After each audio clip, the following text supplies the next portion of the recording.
If story is the most effective way to close a sale, which it is, especially if it's the story of another customer or client who had an amazing experience with either the product or service, what do you do if you're new to the sales position or you're leading a sales force and they're all new and they don't have any of the stories yet? Do you skip telling a story? No, bad idea. Story is still what sells. Don't skip it.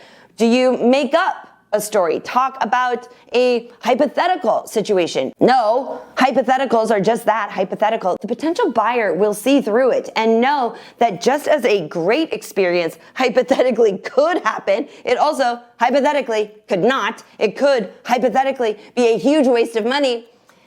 Do you have them tell someone else's story but play it off as their own?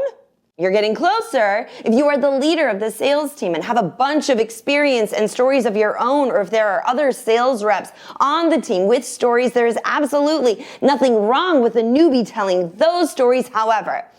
And here's the correct answer to our original question. What do you do if you're new in sales and as a result of your lack of experience, you don't have any stories of your own to tell yet?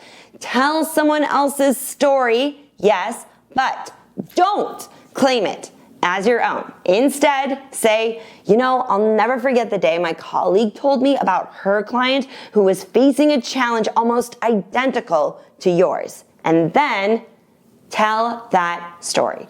It really is that simple. Of course, the goal is to gather some of your own stories as quickly as possible, so keep your radar up for situations that can become future stories to tell. But in the meantime, telling someone else's story as someone else's story will still allow you access to the power of storytelling without having to wait.